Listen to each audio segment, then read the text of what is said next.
Well, hello, everybody. It's Romania Black. And yeah, I've come back with Apothecary Diaries with a whole new perspective, new haircut, new perspective. Because last episode was amazing. It was so good. Oh, I just had such fun. I think we've all decided that once Maomao goes to the Crystal Pavilion, she's going to let loose and she's going to be sassy. And I love that about her. I love that for her. So we're on episode 7 of season 2 of the Apothecary Diaries. We're not to the rule of 8 yet. That's next week.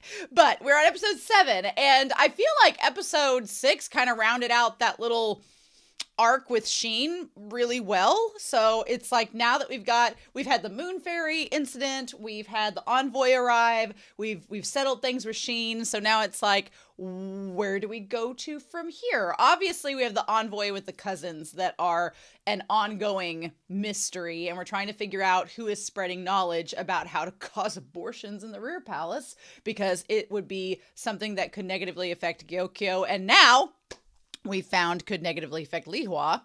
So we probably need to figure that out. So with that being said, there are a lot of comments that I want to get through before we start this episode. There's one comment for episode 4, and then we have 5 and 6 that I want to talk about. Read the Best has been pretty awesome in going through the differences between the novel and the manga and the anime adaptation, because I'm going to be real with y'all, as I've said before. I'm not going to read the light novels. I hope that I know that there are so many light novels that we could have like 10 seasons of the Apothecary Diaries.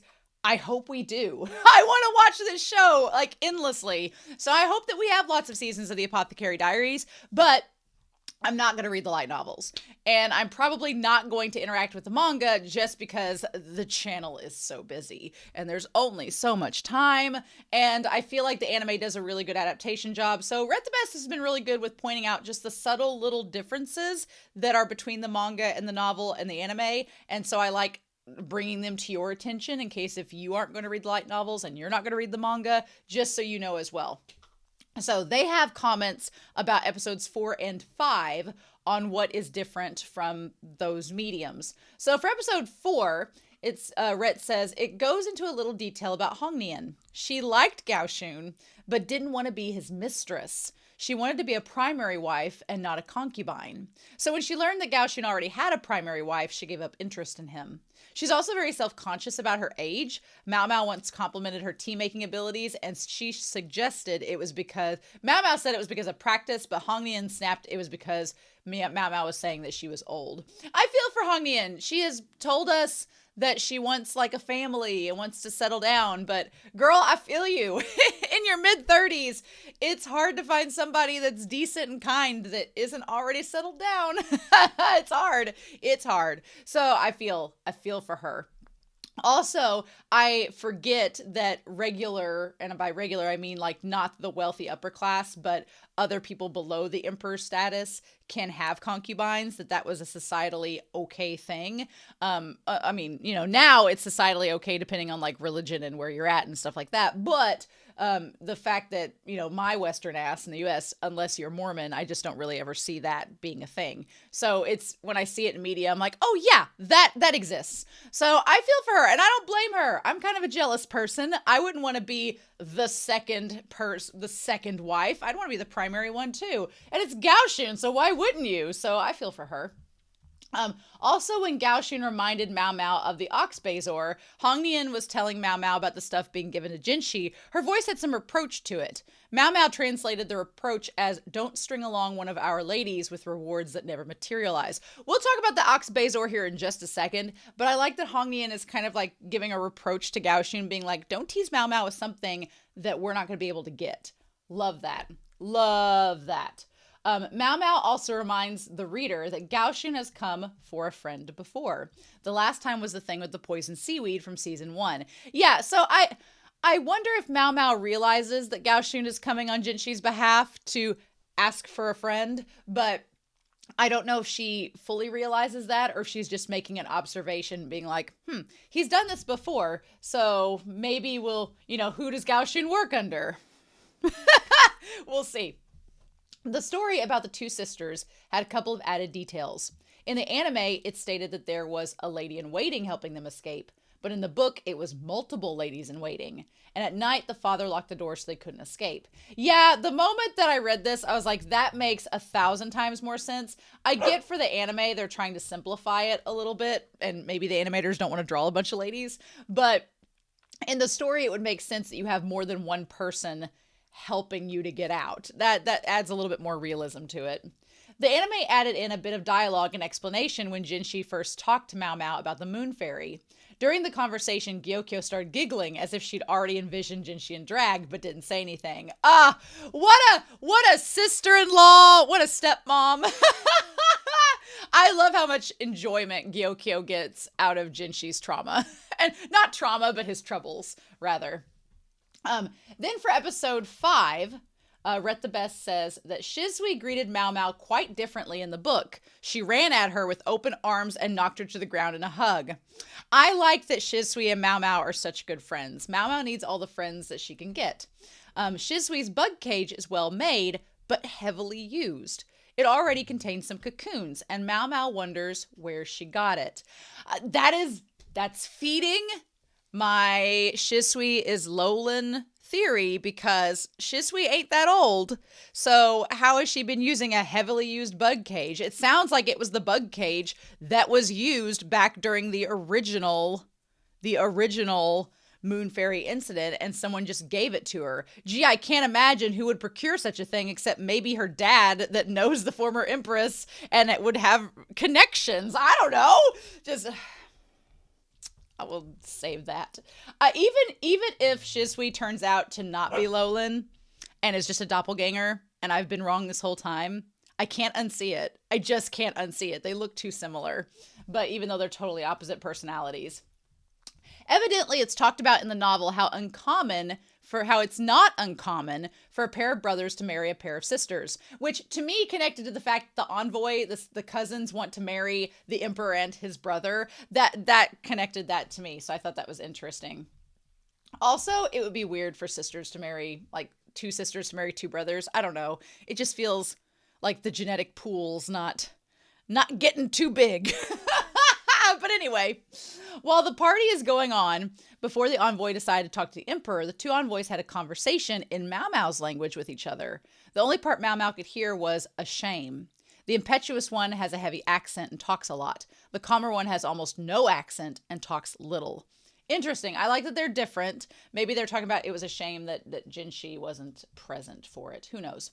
Maomao was supposed to stand back after she had pulled off the black cloth. I loved this, but Jinshi grabbed her hand and dragged her along behind him, so she was right next to him when he danced. Maomao's internal dialogue was that son of a... I love that Jinshi needed her to be there so that he could pull it off. That's so sweet. I love that. Diana is the name said in the anime in episode 5. Selene is the name said in the manga. In Greek mythology, Selene is the goddess of the moon, and Artemis is the goddess of the hunt and childbirth. Which, again, we talk about childbirth and fertility and stuff in this series. When the Romans got a hold of the mythology, they combined Artemis and Selene into Diana. I think that's interesting. You have the moon, the goddess of the hunt, and childbirth all wrapped up into one. Seems very pertinent for this series. Also, this is a bit of a nitpick, but the cover of the book spoiled the moon spirit chapter. It's Jinshi and Maomao in their outfits for that scene. It's pretty though. Yeah, I feel that. It's always kind of frustrating when, usually I like, because manga, when volumes come out, it's the volume after the incident that has the cover of the character. Like, I always think of Bleach. I say usually, but there are some volumes where something will happen with a character and then the next volume, that cover has that character. So it doesn't necessarily spoil. It just pays homage to it after the fact. Sometimes it does that. And I appreciate that more than spoiling on the cover. While she's drawing, Maomao draws an orchid for Lowland in episode 5 because Lan is orchid, a fruit for Lihua, the pear blossom, and her name means pear, as we find out in episode 6, a tree for Lishu, shu means tree, and a leaf for Gyokyo, jewel leaf. After the first poisoning attempt, Gyokyo cut her ladies-in-waiting in half. Don't blame her. Don't blame her. Apparently, intelligent women are growing more popular in the entertainment district in the story, especially the fallen wives of nobles, and Maomao calls it a distasteful preference. Yeah, I could see why Maomao would not want these wives of nobles who have fallen to suddenly be in the entertainment district. I could see Maomao has a very distinct impression of the entertainment district, and I kind of appreciate whenever she talks about it. The part of the conversation between Maomao and Jinshi in episode 5 was actually between Maomao and Aylin. The part where Maomao was supposed to have been shown the clinic when she first arrived. Interesting. Maomao said she was discontent with being kidnapped and distracted by mugwort at the time. During the Jinshi and Maomao conversation, Gaoshun kept trying to signal something to Maomao, but she couldn't understand. And so I get that. I get why they made it Jinshi and Maomao instead of Aylin, because it adds more drama to that scene. This is the part that got me, though, is that Maomao isn't the only woman who makes medicine in the rear palace. There are several other ladies in waiting that do, but Jinshi looks the other way for all of them. They don't let them work in the clinic because it would be too obvious and Jinshi wouldn't be able to cover it up. I wish that the show had done that, and I am a little concerned about that in the future. I'm going to trust the show and have faith in it, but it just feels like, because there's several women in the story that make medicine, it's like you can't just instantly pin everything on Maomao, which I talked about last episode, and so it makes things more complicated and complex, which I wish the anime would reference, because what I'm afraid of is that, and I guess maybe that's disproving my theory. My theory last episode was, they're going to try to pin something on Maomao. She's the only one making medicine, so it'll be obvious that it's her. This kind of deconfirms that theory, because if there's a bunch of women making medicine in the palace, then they can't really say that anymore. But I kind of wish they'd kept that, because it would make the story more complicated, and them leaving that information out almost seems like they're simplifying the plot for the anime a little bit, which I don't know how I feel about, but I'm going to have faith that the show knows what it's doing. But that is good to know. And then finally, Read the Best says, Jinshi has yet to give the Ox Bazor because the price keeps going up. I'm imagining some kind of bidding war is going on, which instantly made me think of Locken.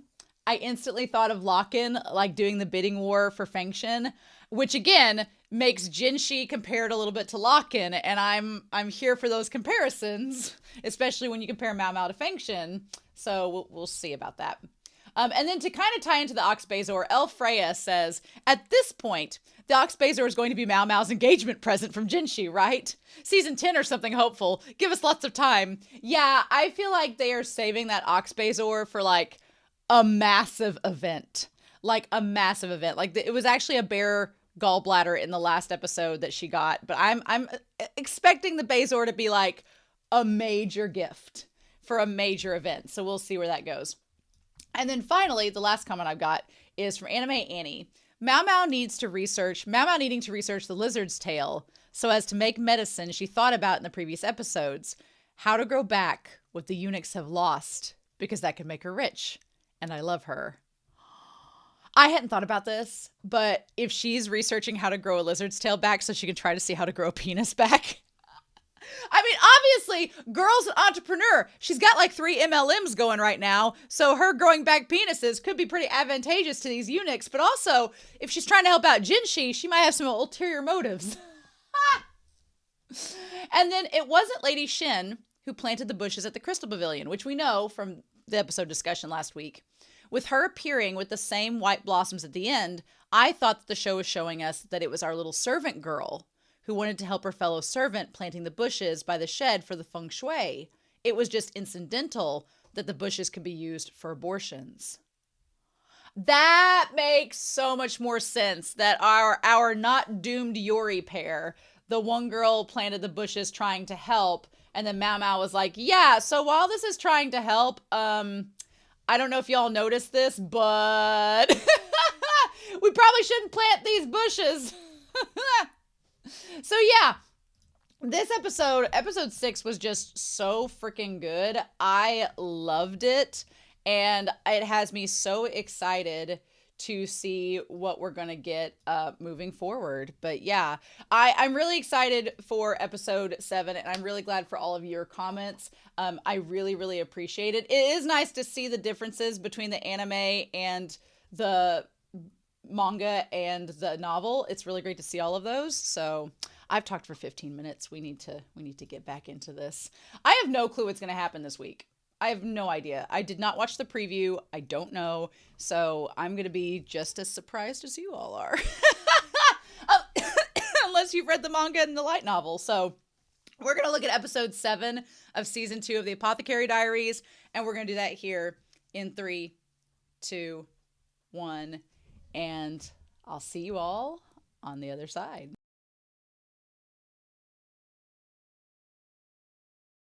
Ooh, it's good to know that Maomao is in good hands being proposed to for Jinshi by literally everyone. I love that by the end of the episode, the Emperor was like, she's not my type, but Jinshi. And Maomao, I love Maomao. She is such a great character. I love her to pieces. She is our Sherlock, but for all that girl's intelligence, for all that girl's savviness and know-how, she's real good at just not accepting the facts in front of her sometimes. Like, girl, she's just like, doesn't make sense for Jinshi to be here at this shrine with the Emperor, unless he was, maybe related to the Emperor, but that's none of my business. And I'm like, I just want to shake her. She's so close. And I feel like she knows. I feel like Maomao knows what's going on, but she's literally in denial because she's in denial about a lot of things about herself. And I'm like, girl, you're selling yourself short, which I like that trait about her because we also have had throughout several episodes of this series kind of a trait of women seeking power, which can be understandable given their circumstances, why they would want that. But you have this entire episode that focuses on the idea of this woman from another nation coming, claiming power, like the silent infiltration and all of that. And then you have this envoy that's come in with these women that are probably kind of seeking the same thing. And then you have the concubines, which we'll talk about this family tree in a minute. And then you have all of this stuff going on. So it's like, what do we do? Now, we're going to put something else on here. And we're going to, let this go. And then add this family tree here. Because I was like, at first, because the eldest empress and the eldest emperor look so old in the flashback, and because there's so many shadows, it's kind of hard. They looked like husband and wife, but that is not the case. And we're going to talk about that with this. But yeah, this episode, there's so many little things behind the surface that I'm like, okay, Emperor, what we doing? And I'm curious to see where we go with this. So let's just jump right in. We have this ball. It was reminding me of Demon Slayer. And Jinshi is chasing the ball down the corridor. The ball looks like a globe almost looks like the world. And then there's Jinshi holding it. And then he sees this elder man that is the old emperor, and he smiles. Now, here's the family tree.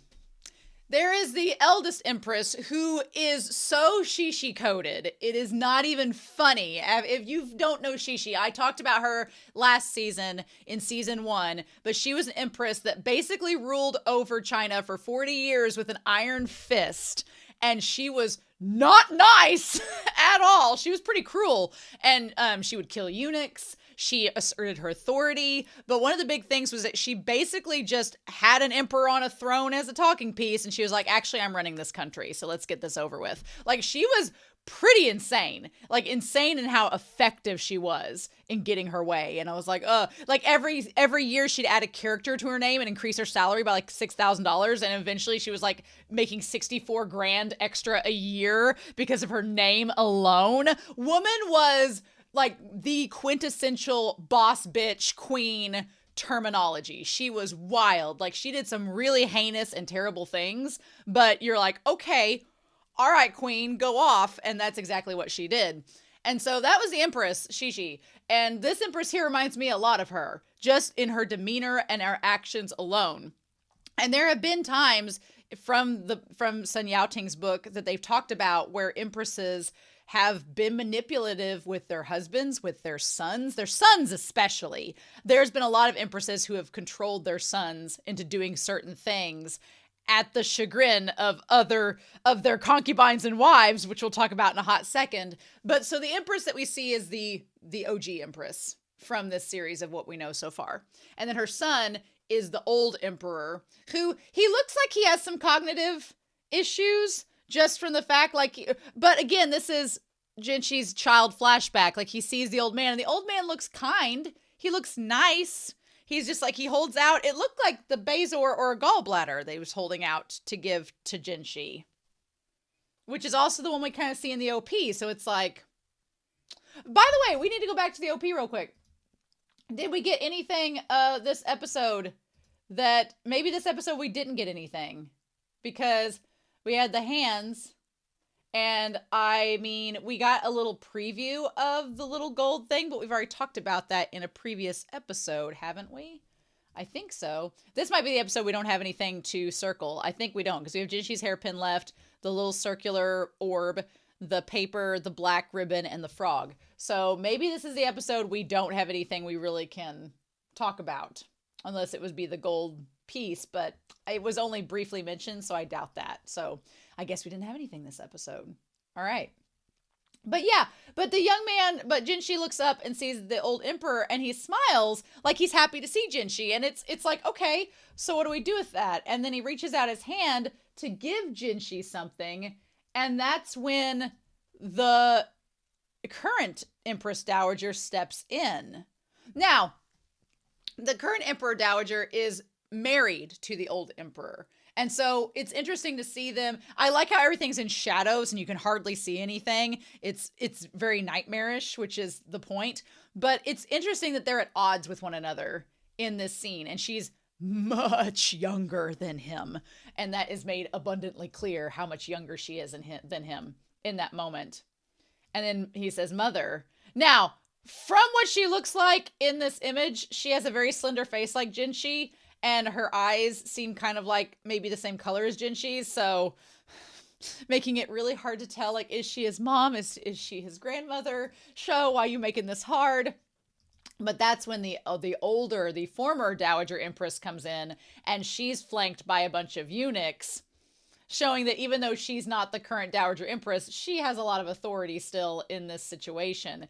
And so then the Jinshi's mom / possible grandmother, she bows down. What's interesting is you can see the ball a little bit better, and the ball has red, blue, and green on the ball, which is curious. So I don't know, does Jinshi have the trait and the emperor doesn't? We're going to talk about that in this episode. We're going to talk about it.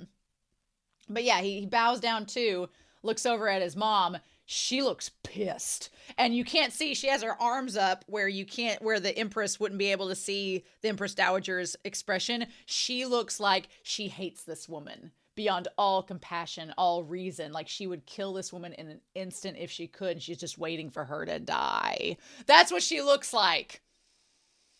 And honestly, if the elder Empress Dowager is like Shishi, I don't blame her, because that was something that Sun Yao Ting talked about in The Last Eunuch of China. He talked about how a lot of the concubines, if their husband the emperor was being controlled by the mom, they were like, well, what do?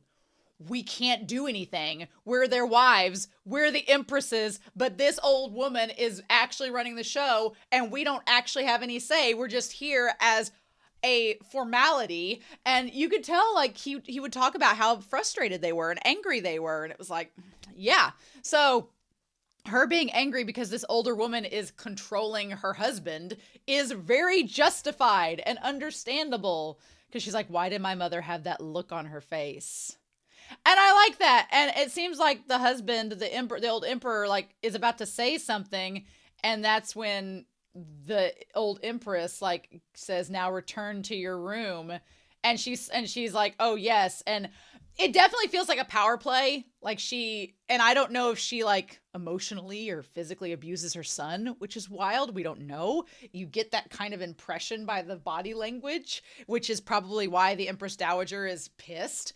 And so, but you don't know exactly. And the fact that it's like, my coworker and I talked about this the other day, because we feel very hard for, at least in America, in the US, we feel for Gen Z girls or cisgender heterosexual Gen Z girls. We feel for you, because I'm an advisor at a school, and I have so many Gen Z young men who come in with their mothers. And these are guys that are like 18 or 19. and their moms bring them in to get registered. And I'm like, you've graduated high school. You don't need your mom to take you to school anymore. But they do. And they talk over them. They talk for them. And it doesn't happen a lot, but I will tell you it happens a lot. A lot. It doesn't happen every time, but it happens quite a bit that these moms come in to speak for their sons. And I'm like, you got to let them out of the nest at some point. And they got to grow up and be men for themselves. And that's true of any parent. It doesn't matter if your kid is cisgender, heterosexual, queer, whatever. At some point, you need to let your kid go. You need to let your kid fail and figure things out and become adults. Yeah.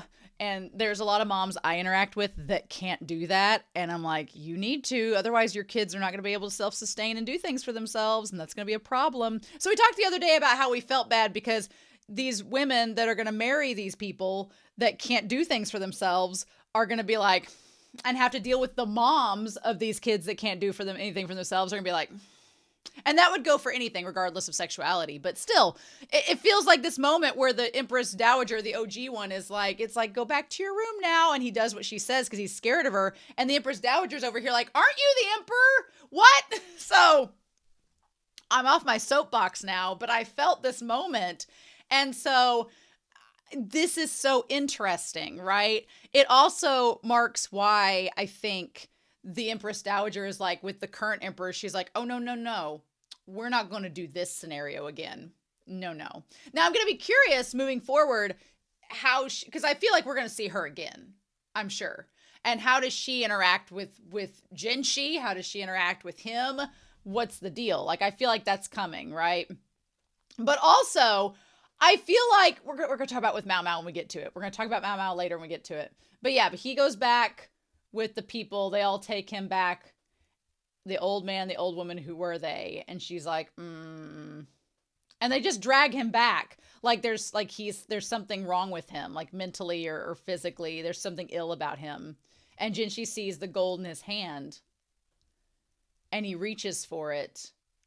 It's hard to recall. But he gets it. So did Jinshi give the bear, was that a bear gallbladder? And did he give it to Maomao, which is like a family heirloom, on accident? Who knows? But he wakes up from the nightmare. I might as well talk about my theories now. I wonder, I had a lot of theories wondering with this. Now, we didn't get to see the emperor up close, the old emperor. So if the old emperor kind of looks like the current one, that's right. But I wondered, because she supposedly was with him, supposedly, allegedly. We know from Sun Yao-ting's book that some concubines in the past, especially like in the modern Qing era, didn't get with the emperor. They got with somebody else, especially if the emperor was being monopolized by mommy. Then I wonder if the current emperor is he actually the emperor's kid? I'm sure he is. There's like a 99% chance he is. But is he actually the emperor's kid? Did she get with some other guy? And then if that's the case, is, Jinshi, and there's all these questions with the timeline that I'm like, with the family tree that I'm like, But I also wondered, like, if the current emperor doesn't have the colorblind trait, does Jinshi have the colorblind trait? And that's why he had the ball to differentiate if he knew the differences between the colors. Because the Empress Dowager seems like she's been through that shrine before. In the flashback, they showed a woman that looked a lot like the Empress Dowager. If she's been through that shrine before and she knows the color differentials, is that the case? Which could be a reason why we know that Li Hua is maternally related to the emperor. So she's related to the Dowager Empress. So if the Dowager Empress has that bloodline, so we're going to put Li Hua back up here. If the Dowager Empress has the colorblind trait, right? But if this current emperor does not, because he does not seem to have that colorblind trait, does Jinshi have that trait? We don't know. But it could be a way for her to like course correct if she's trying to like enable that bloodline to still exist. If she knows Li Hua's family has that trait, because she does, she'd be like, oh yes, you need to be with the emperor, because if you have a kid, that kid could have the trait as well. And then we'll course correct. Everything will be fine. We're back to normal. Everything's super swell. But if he doesn't have that trait and Jinshi does, what do we do with that? But we're going to talk about Maomao and the Empress Dowager here later, because I have a theory about that, of why she might be interested in Maomao. He says, what an awful dream. So then what does Jinshi do after he has a nightmare? Well, he trains with his sword. Just going to point out, Jinshi's mighty flexible. Again, getting that stretch. I'm doing some stretches myself. That hamstring stretch, sir. You're mighty flexible. Also, them biceps, them abs.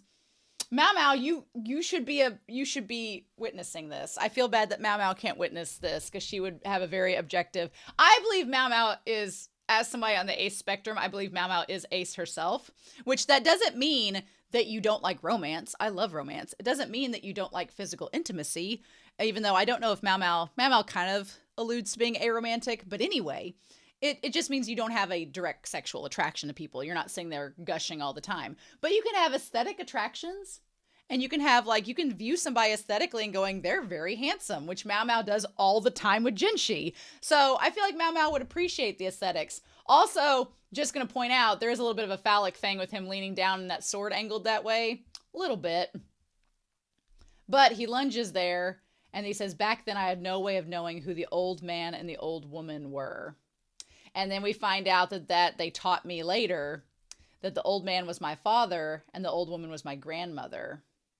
And he said, also, as he pulls the sword back, they told me that the man I always thought was my father was actually my brother. Well, he could be your dad. He technically could be your dad. The thing of it is, we don't know, because the Empress Dowager kind of looks like Jinshi. So we've been taught not to confuse conjecture with evidence. So we have this family tree. The Dowager and the old emperor apparently had the current emperor. He's got 4 concubines. He has a daughter. So right now, Ling Li is the only, like, descendant of that bloodline. But we know Li Hua is going to have another child. So that could be a son. We don't know. But then he got with Aduo. Aduo was the childhood friend. They had a tryst in their teens. And then lo and behold, because you didn't use protection, she got pregnant.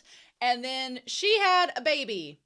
Now, the rumor on the street behind closed doors is that her baby was Jinshi, and the Empress Dowager's baby got switched.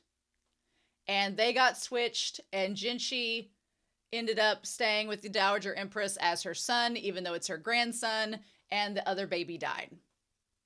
So what we don't know is, did the Emperor's firstborn son die, or did he live? And if he lived, he's technically the heir. So that's where our Jinshi goes from being the spare off to the side to being the literal heir of the entire kingdom, depending on whether the story is true or not. That's where we're at. And we don't know which is true, which is... but we don't know yet. So, yeah. I think that's the biggest mystery is Jinshi, I think, would rather it be... I think Jinshi would rather remain the brother. I don't think Jinshi wants to be the son, because Jinshi does not want to become the emperor, right? I don't think that is the case. I think he would rather be the brother, let the emperor stay where he is, and let one of his kids take over and let Jinshi kind of fade into the background and do his own thing and be with Maomao. I think that's what Jinshi would want. Jinshi does not seem like he is eager at all for the throne. So there is that. The question is, the Dowager Empress, does she know that Jinshi is... What does the Dowager Empress think is the big question. Does she legitimately think that Jinshi is her son? Or does she know? Or does she know that that's her grandson? That's the question, right? Here, I might as well talk about this. We'll revisit it. After this episode, I believe it's very clear that the Emperor is all for Jinshi and Maomao getting together. The Emperor is like, you know what? Jinshi, you can handle Locken. Locken is so bad. Locken is so terrifying that not even the Emperor wants to deal with him. The Emperor is like, I just don't even want to deal with him. And the thing about it is, Locken's a very good military strategist, so the Emperor doesn't want to get rid of Locken. He's just like, I don't want to deal with him. Jinshi, you've handled him before. You got this. He just threw his own, Papa Bro threw his own brother's son under the bus and was like, you can handle Locken. Locken Locken's already like swore vengeance against Jinshi and he's going to kill him. And Jinshi's like, what did I do to deserve this? So, but here's the thing. The emperor has all but basically said, I don't want Maomao to be a concubine. She's not busty enough for me. But Jinshi, she could be your concubine. And Jinshi's just like, nervous laughter. Jinshi is like screaming internally. And he's just like, oh, let's not talk about that. And Maomao's like, concubine? He's a eunuch. I'm like, huh, well, so I love the fact that the emperor knows everything about Maomao, that she's Locken's daughter. He probably knows about Loman from this eunuch. Like, the emperor knows everything about Maomao, and Maomao's conveniently like, we're not going to talk about it. Not going to talk about it. And so he seems to be pushing, I think, the concept that Jinshi could have Maomao come on as a concubine. And I'm sure Maomao's instant reaction would be, but I'm just a servant girl. And the emperor would be like, you're the military strategist's daughter. You're basically like pseudo nobility. So, but here's my thing. The Dowager Empress, as we know it, probably has a massive thing against women. Like, she is probably kind of traumatized from having the OG Dowager Empress controlling her husband. So I don't know if this Dowager Empress, if she finds out that, because she seems pretty attached to Jinshi, right? So if she finds out, you know, that the current emperor's like, you know, this girl Maomao, she's super smart. I think she'd be a great match for Jinshi, and she's, you know, intelligent, and our people need that. Would the Dowager Empress see Maomao as like a potential Shishi herself? We know that that's not true. We know Maomao is not Shishi, and Maomao would not go that route. But I wonder if the Dowager Empress is like, if you get with my possible grandson's son, are you going to try to control him like Shishi controlled my husband? And that seems silly, but I could see the Dowager Empress kind of being wary of women that are, you know, very intelligent because of the fact that it could easily translate to being manipulative or controlling. And that's not Maomao at all. And I think the Dowager Empress would need to meet Maomao to understand that and get that. And once she meets her, she'll be like, oh, okay, this is how you are. Cool. But I just see that Maomao doesn't want to meet the family, but she's meeting the family. Like, she's going through the motions, right? I'm so curious. So yeah, Jinshi goes through the fact that his father is actually his brother. And then he's just sitting there being like, And he's like, that girl can be very dull in strangely specific instances, but she's bound to figure this out soon. Yeah. I think Jinshi's like, that's the part of the conversation I missed, where he's like, Maomao can appear like she doesn't want to know things and like she's dense to things, but she's going to figure it out. And then he sees her, or perhaps she already has. That would put me at ease. He's like, I can't stay quiet about this forever. Oh, I feel bad for Jinshi because he's like, I don't want to hide that he's like, I want to quit hiding that I'm a eunuch. He's like, I'm not. And he's like, I'd rather her know the truth than for me having to lie to her and keep it a secret. And the thing about it is, Maomao is not the type of person who would, like, if he told her, he's like, oh, I'm sorry I lied to you. And she'd be like, oh no, you had to keep it a secret because it's something so huge. She wouldn't hold that against him. But once she finds out that he's not a eunuch and that she's the emperor's, you know, brother son, how is she going to react to that? And what's that going to do to their relationship? I don't think it's going to change it drastically, but I don't know if Maomao's like, I don't know if I want to be part of the royal family, right? So I don't know what we're going to do with that. I just feel so bad for Jinshi. Him just like hyperventilating there. It's so sad. I want Jinshi to be able to be honest with her. And plus, I think if he's honest with her and he's like, I have to pretend to be a eunuch to make this work, I could see Maomao being like, well, I'll help with that. And it's like role play. It's their foreplay. They're just role playing, right? It's totally fine. Sure. But okay. So then we have this teacher, which these girls were so bored during this history lesson. I thought it was amazing. I was like, okay, cool. This land was inhabited by a different group of people. The people had no leader, but then this woman arrived from a distant land and basically colonized it for them. She became pregnant with a child from the heavens. Well, or she brought in her kid and was like, here we go. Whose eyes could see even in the darkest. So she was colorblind. She was colorblind and became known as the Royal Mother. Some say she was a sorceress. So she was very intelligent. And then, of course, we have Jinshi getting like right down. Hey, guys, what y'all doing? Be nice.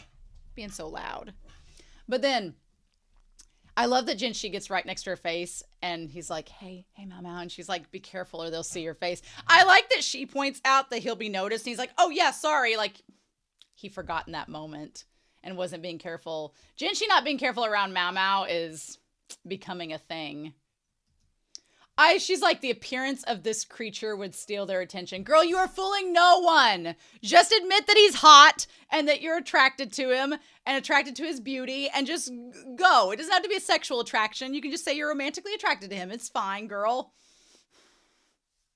She is all but saying it. And I'm like, and the thing about it is Jinshi does not realize how much she's acknowledging his beauty. I live for it. So I like that Jinshi is a little bit like disappointed that there's only 20 girls there, but Maomao's like, or Gaoshun says, well, it started with 10, so it is increasing. And Maomao's like, yeah, you know, if Master Jinshi's plans works out, there's more servant girls that will become literate, and the nature of the rear palace would begin to change. And I think it would begin to change for the better. So I like that Jinshi is pushing for this. He's being quite progressive in comparison. And Gaoshun's like, we got things to go. And Maomao's like, we got things to do. And Maomao's like, well, I'm going to stick around here. And Jinshi's like, okay, well, just tell me if you notice anything. Gaoshun and everybody notice that these two are perfect for each other.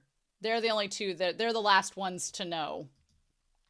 So they go talk to the teacher. I love this teacher. I love this man that's this eunuch that teaches the school. I love that he knows Loman. The fact that, well, he could know Lolan. The fact that he knows Loman is amazing. I love that smile he gives, that knowing smile when he talks about Loman, because part of Sun Yao Ting's book was talking about how the eunuchs all kind of banded together because there was solidarity among them. They were all there under similar circumstances. They were all there for the same purpose. They really, in a lot of cases, only had each other. Because once they left, they would either be ostracized by their community because they were eunuchs, or it was hard for them to settle down and start a family or find steady work because of their position. So I felt like there was such a camaraderie and kind of like understanding amongst all the eunuchs, especially in the palace. So I love that we kind of see that with the teacher and Loman, that they're like, there was that connection there, right? But Maomao's out here telling everybody that she's Loman's adoptive daughter, but then the emperor already knows that she's Locken's daughter. So it's like, Maomao, you don't want to admit it, but everybody knows your family lineage. Like, it is known. And Maomao undersells herself so much. She's like, I'm just a servant girl. I'm just a nobody. The emperor knows your dad. Like, just... Not only does the emperor know your dad, he's on really good terms with him. Not good terms in that they're friends, but they work really close together. Like, girl, you're not just a servant girl. Maomao is underselling herself so much. And I'm like, girl, you are literally the chief strategist's daughter. Your adoptive father was the doctor in the rear palace. You ain't a nobody. And she'd like to position herself as that, which is understandable. Because if you're a nobody, you can pretty much go anywhere and nobody cares. Nobody follows you. Nobody notices you. The more people start to notice you, the harder it is for you to move around. Which, listen, I am all for. I want Jinshi and Maomao to be in game. I want them to end up together. But I don't know if I could see her as an empress. I don't know if I could see her as being stuck, not being able to make her medicines and do her detective work. So there is a part of me that wants the emperor to have an heir and for that to be their thing, and for Jinshi to separate himself from the royal family like Prince Harry and go off, and she's his Meghan Markle, and they can go off and make apothecary medicines and solve mysteries till the end of time. Like, I want that for them because I think that that's where they would be happiest, right? So we find out the previous emperor, his elder brothers both died. So the empress had two other sons. She had son 1 and son 2, and they both did. So that could explain, to a great extent, why she's so controlling, or why she was so controlling of her last son, because he was the only one left and he was the emperor. Also, he became emperor by default, so he didn't have to do the trial. And again, we see the little ceremonial garb on him that's very similar to what Jinshi was wearing. And that the previous emperor survived. It looks like he became emperor at a very, very, very young age. So the rite of passage wasn't needed to determine who the heir was, which we'll talk about here in a little bit. But instead, he became heir just because he was the last one. So he's like, wow, nobody's shown interest in this shrine for a while. It's kind of like when people visit a museum for the first time in a long time and they're like, oh, I really like this exhibit. And the curator's like, oh, let me tell you about it. Like, there's a quirky doctor who used to work here. He would wander around the ear palace when he had the time. I love that. And then he basically means Lolman, and she's like, oh, you mean my dad? And he's like, oh. And when his eyes open up looking at her, like, I love that. So then, I love that Xiaolin wrote something. That's super cute. We cut back to Maomao doing her duties as a taste tester. And Lingli looks adorable. Lingli is so cute there. She's so sweet.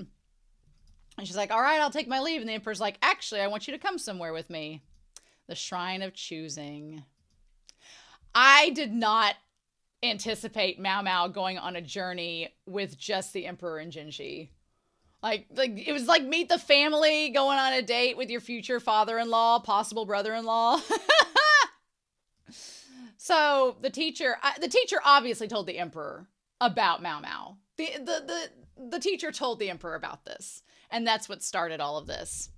I like that Gaoxun's not allowed to go in, but Maomao is. And the moment where the emperor's like, I want to try the shrine again. And he's like, well, that's fine.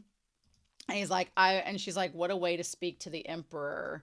Which is interesting because, yeah, Maomao points out the teacher speaks to the emperor like he's a eunuch. He is very below the emperor, but because he, maintains this shrine, it does put him in a position of power, so to speak. So that's really interesting. And then they're like, who's going to accompany you? And he says, I'll take these two. And Jinshi's like, oh, I'm going? And Maomao's like, is this place off limits to women? And that's when the teacher says, the royal mother and the Empress Dowager were women too. I'm like, if that's not somewhat foreshadowing that Maomao could be in a position to have a title of possible nobility. And Maomao's like, I didn't ask for this. So then we have the doors. I thought originally that it would be something like, because I thought originally when it said don't pass through the red door, don't pass through the brown door, I thought originally when they started this that it would be that maybe because you're the emperor, you don't have to listen to whatever decree is there and you could just walk straight through. But then the more they went through it, I was like, oh, red and green and brown. I have a friend that's colorblind and they talk constantly about how they can't tell the differences between reds, greens, and browns. They're like, it all just looks the same. And I was like, oh. And so if you're colorblind, you do only see certain colors, but not blue. So the moment Maomao chose the blue door when they went back, I was like, oh, if you're colorblind, you can see blues and you can see purples, but you can't see red or greens. So maybe you have to be colorblind to get through it. And that's how it works. I was like, oh, that's so cool. I love that. Which one would you choose?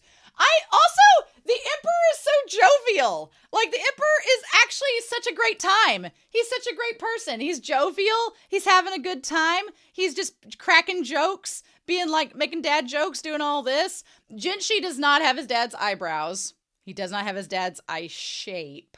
He does not have his dad's nose or ears. He really has no features of his dad, which is so funny. Or his brother. He doesn't really have many features from the emperor's line. He looks a lot like, he does have a face that's similar to the Empress Dowager from what we've seen of her. And he does look a lot like Aduo. So he just doesn't resemble the dad / brother at all, which is fine. But I like how jovial the emperor is. He's just having a great time, just going along the way. And Maomao's taking it all in, going through, seeing all the doors. What I like about it is Maomao at first doesn't understand why, they're going on this long journey. She's getting kind of tired about it. I think she gets tired about it because she can't really have any input. So she's sort of like, I'm just following along, but I can't do anything. And when Maomao can't do anything, she gets kind of bored. She likes to have some input and be able to do stuff. But we're just feels like we're walking in circles. I like that as they go, Jinshi kind of looks back at her a few times like, hey, you going to keep up? And she's like, I hope this is over soon. But then she looks over to Jinshi and sees how serious he is. I wondered if Jinshi figured it out. I wonder if Jinshi is colorblind and figured it out. I don't know. That could not be the case, but Jinshi at the very least seems hyper interested and hyper focused on the task at hand and trying to figure it out. And Maomao doesn't exactly know why he's so eager to, or why he's so focused. But the thing about it is, if Jinshi figured it out and his Papa Bro didn't, then that means that Jinshi would be appropriate to be the emperor, which Jinshi's like, I don't think he wants that. So that's interesting. It says, don't enter the blue door. Okay.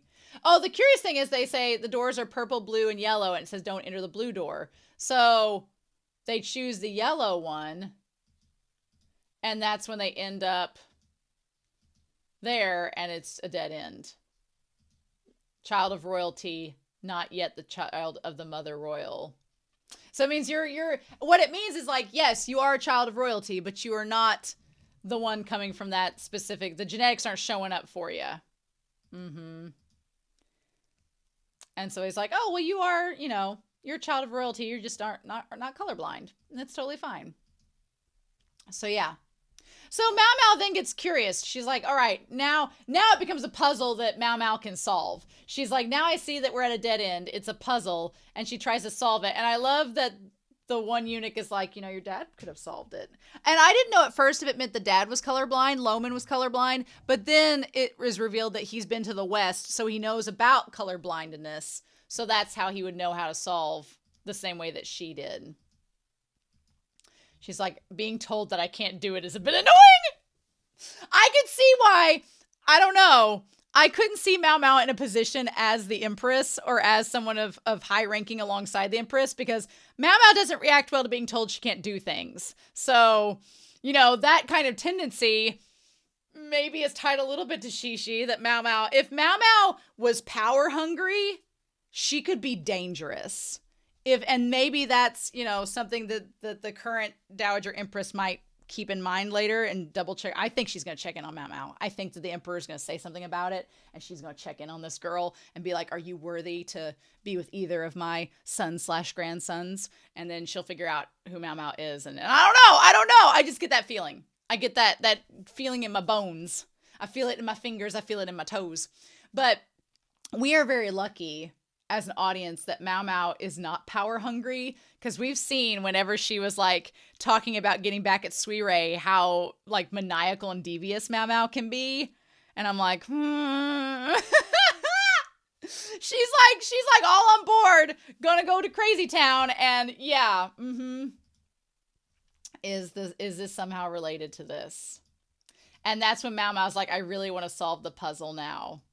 And I like that she is starting to figure this out, and the Emperor and Jinshi are watching her. She's like, our nation is based on a paternal, because she talks about here the foundation, only the mother appears, not the father. The mother's centered around this. But one would think that we would adopt a system that values maternal bloodlines, but our nation is based on a paternal hereditary succession system. Yeah, it's not a matriarchy like the origin stories would lead you to believe. If one were to devise a way to carry on the mother's bloodline, which is through the Shrine of Choosing. But the brothers had all passed away from the epidemic. And then she's like, well, did you know something? She's like, were all the previous emperor's siblings born to the same mother? And that's when the emperor says, well, not everyone, but I heard the mothers who gave birth to the princes were sisters. And again, Read the Best comment says that it wasn't uncommon for brothers to marry sisters. So there were like different women that all had the same maternal traits that could have included the colorblindness that had the kids. And again, if you read anything about Shishi, she had a sister. The sisters both came in as concubines. So there's a connection there. They were close. I like that Maomao asks to speak freely, and the emperor's like, sure. And then she's like, did several of the previous emperors have poor eyesight? And that's when the one eunuch's like, she figured it out like that. she solved it. Girl is smart. Girl is intelligent.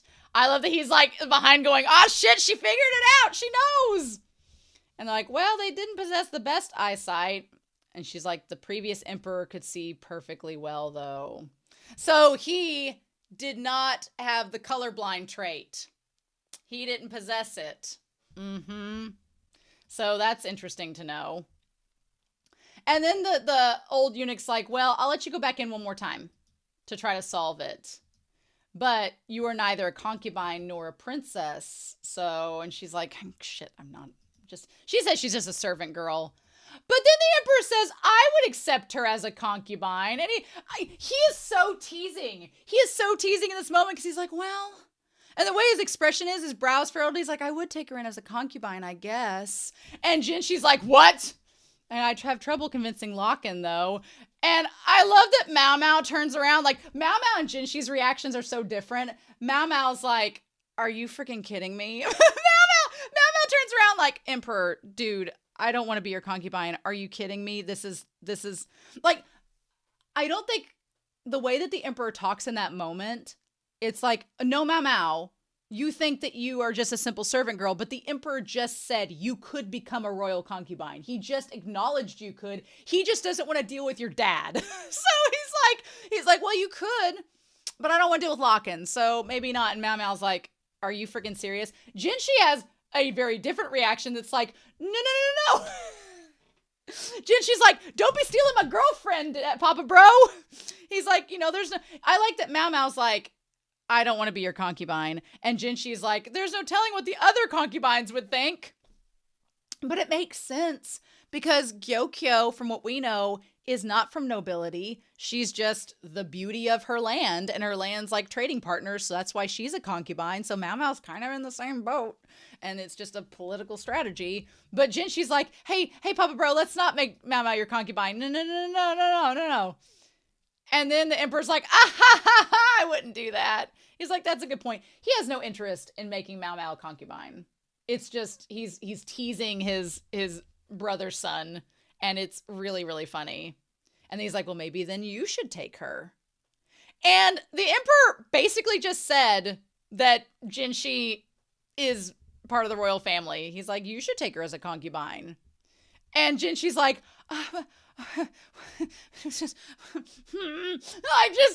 Jinshi's face. He's like, would that be acceptable? And he's like, if that's your wish. So basically in this moment, he's like, well, then let's go. And Jinshi, I like that Maomao can't see Jinshi's reaction. And she's like, well, he's being more playful than usual. This is interesting. Jinshi, I feel like maybe he feels he's being mocked in that moment because he's over here trying to pretend to be a eunuch. And his Papa Bro just basically said, well, come on, you guys could be together in a relationship. Let's go. And Jinshi's like, I feel Jinshi feels really bad in that moment because he's like, that in our current situation, that can't be because Maomao thinks I'm a eunuch. And also what? So I feel so much for Jinshi, and Maomao just kind of goes along with it like, okay, we're just doing this under this hypothetical situation so we can go through the shrine again. But I fully believe Gyokyo and the Emperor are now going to be like matchmaking Jinshi and Maomao the rest of this series. He's so happy. The Emperor's just smiling throughout all of this, just having the best time. Jinshi's like internally screaming the entire way. And then she goes through all the doors, gets to the end. The key is the color of the doors. And then she goes through the green one. And when they open it up, I love Jinshi and the Emperor's reactions. And it leads outside above the kingdom. You chose the correct path. Yes! The one chosen by the Mother Royal became the next king. He would stand in the spot and make a proclamation to the people. Okay, if nobody chose the right path, then they would revisit the shrine with a concubine who would choose the correct path. So here, this image of him and her, you could assume it is of the Empress Dowager and the old emperor. You could assume it's them in that moment. We don't know for sure. Or if it's the old OG empress and the previous emperor, but they would choose somebody that has the colorblind trait to help lead them through. And that would be like the explanation and the reason for it. This would be done by those with the right blood. This time it seems someone else got the right answer. Which honestly, though, if Maomao is from this area and so is Lockin, and Lockin's from some noble bloodlines, his family is nobility, Lockin's family is. He's just like the black sheep that got outed and put as a military strategist. Maomao has noble blood in her background, so it would make sense that she could technically be someone to choose the right answer, but Maomao used the power of deduction and intelligence, not actually being colorblind, to get to that conclusion. And so the Emperor's like, okay, how'd you do the trick? What is it? I love when he asks the eunuch that, and the eunuch turns to Maomao and is like, you should ask her. She figured it out. Love it. And then Maomao's like, how dare you make me do the hard part and explain? And so she explains you have to be colorblind to go through and choose the correct path. Now, the whole fact in the West that 1 in 10 males are unable to differentiate between red and green, or at least partially colorblind, is interesting. But I do know more than one person that is partially colorblind. And you don't know unless someone tells you, so. And Lohman would have figured it out. But yeah, the instructions were to avoid certain colors, and they were all linked together. I love it. I love this episode so much. It's great. But if every emperor had a trait, we would notice, wouldn't we? Once they got used to it, they could just live normally. Yeah, it's actually, what does she say there? She says it's quite hard for others to notice. Yeah, unless you actually have somebody that, unless you literally can't tell whether it's, even a stoplight, you would think, oh, well, those are red and green. How do you tell the difference? You know the sequence of it. So if somebody gets used to the sequence and they know that, oh, this color on top is stop and this color on bottom is go, you don't necessarily have to differentiate the colors to know the difference between them. So there's that, right? Yeah, people live normally all the time being colorblind and nobody notices. So that could be, I love that she says that could later become the legend of the royal mother's eyesight, was that she was colorblind, and they just twisted, though only those who had the same traits could pass through here. And over time, it just became part of the lore. Some have made it through by coincidence, I'm sure, but the probability of making it to the last room is very low, unless you knew what to do. But then she says, in the story, the royal mother came from a distant land, and they show the camels kind of like the caravan. She had a trait where she couldn't differentiate the colors. She arrived from the west with many servants. Settling into the new land is never easy. But then Jinshi's like, well, now wait, Apothecary. The legend says the royal mother never had a husband. And she's like, yeah, that was a clever decision by the royal mother and the family. It's rare. It's not rare to accept people from another land to prevent the bloodline from getting too thin or from getting too thick. Even if the royal mother had, what did she say there? She talked really fast during it. Even if the royal mother is the origin, the imperial throne is held by paternal succession. That was decided to honor the original leader of the land. So, but the royal mother's family didn't want their bloodlines to thin out and vanish. So they made sure that someone with the same trait as the OG mother was maintained throughout. And that's where the Shrine of Choosing came in. If no potential heir carries the trait, then a concubine from related lineage is brought in to accompany them, and then that helps to maintain.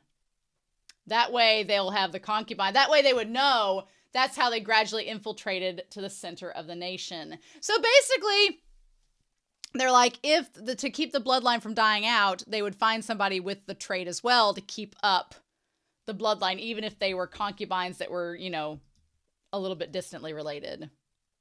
Deep enough to chase the original leader out of the story. When nobody with firsthand knowledge remains, the story becomes the truth. Yeah. So then there we go. A peaceful, deliberate takeover. But we're not going to tell the emperor that. She's like, we're not going to tell the emperor that, the lineage was basically a takeover that has become legend. Yep. She's like, and there we go. And that's that. Sometimes a trait is not passed on from parent to child, but bloodlines that become too thick can cause problems as well. That could be why the previous emperor's siblings all fell to an epidemic, because yeah, if you inbreed a little too much, things don't go well. I like they're like, I wouldn't have thought that this little girl would have figured it all out. I like that she's like, little girl. She's like, I'm like 20. I love it. She's like, just because I'm short doesn't mean that I'm young. It said the mother royal ruled over this land because she possessed a rare intellect. If you're going to thin the bloodline, why don't you add this one to it? Again, the eunuch's like, she's really smart, and she'd be great to have, in the family. She's a catch, basically. The eunuch's like, she's a catch. You should, add her to the family. And the emperor just laughs, and Maomao's like, please don't make me a concubine of the emperor. What is this bag of bones talking about? It's like, oh, well.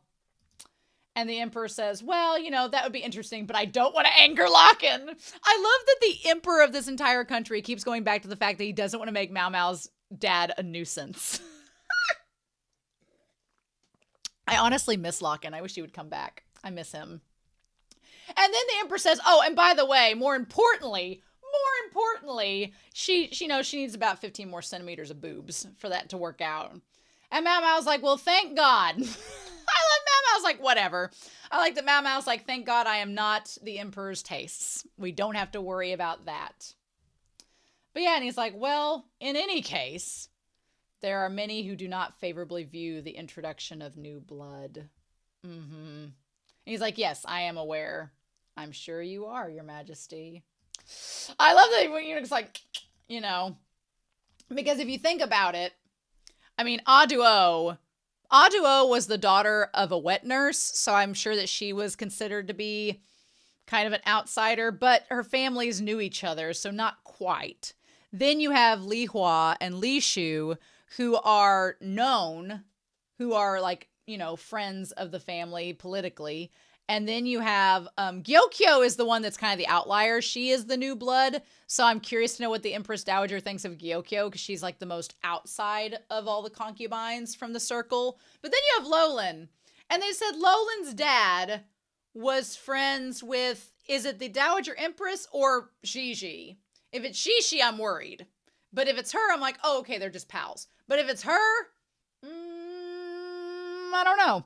I almost feel like maybe if it is the Dowager Empress, she's pushing the Emperor to be with Lolin because of those connections. But again, the introduction of new blood, it seems very foreshadowing that the Dowager Empress is going to be like questioning Maomao to be like, are you worthy of being a part of this family, girl? Because you're like an outsider and you don't have any nobility. And then I like that Maomao looks, because what does he say there? He's like, he says, I'm sure you are, Your Majesty. And then he bows and he says, please be careful. And at that point, the eunuch bows to Jinshi and says, be careful. And the emperor looks over to Jinshi, and so does Maomao. And Jinshi says, I know. And as like the wind blows through his hair, that's when Maomao's like, wait a minute. She's like, why should he be concerned about new blood entering the family? He's just a eunuch. What? And it's like, girl, no. He's the emperor's brother and possibly son. She's like, who really is he? I'm glad that this is coming out. She's like that. I feel like the emperor wants her to know too. Because why would he set this up, right?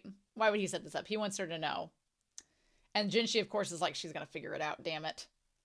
But then she's like, oh, who cares? Some things are best left unknown. That's how things go. I'm like, girl, you should know. I feel like she should know.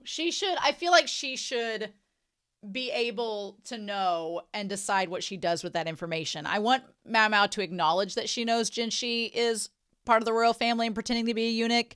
And I would love for her to have a conversation with Jinshi where she's like, you know what?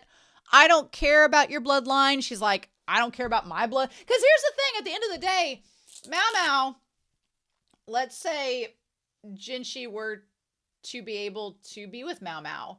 Maomao's the daughter of Lochan, who's a noble family member. So she's got bloodlines that work. I mean, so at the end of the day, Maomao doesn't care about that, though. She would rather be the daughter of a eunuch doctor apothecary at a brothel than be the daughter of a military strategist and a noble. So she doesn't give any cares about bloodlines. So I feel like at the end of the day, if she finds out about Jinshi's actual, nobility, she'll be like, it's fine. She's like, I don't care about my bloodlines. And, if you want to keep being Jinshi the eunuch, then let's just keep doing that. And I feel like she would be accepting of Jinshi and be okay with him having that freedom. And that's something that Jinshi wants, is that he doesn't want to be, he loves Maomao because she doesn't fawn over him and put him in the limelight like everyone else does. She just accepts him as a person.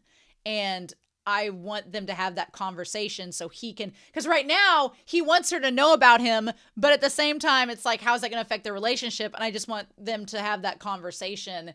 And I think they'll still be able to move forward despite it, because I mean, there's like how many light novels of them?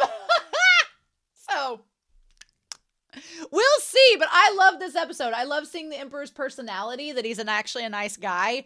Good for him.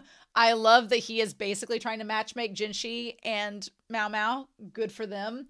And we get Maomao one step closer to the truth, which is important. So I don't know. I feel like now that the secret's out that Maomao's super smart and that her and Jinshi could be a thing, I feel like it's going to be a thing. So happy season 2 of Apothecary Diaries.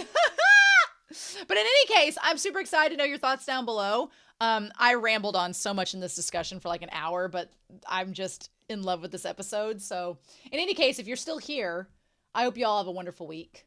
Please stay safe, take care. And yeah, I'll be back real soon with more of the Apothecary Diaries.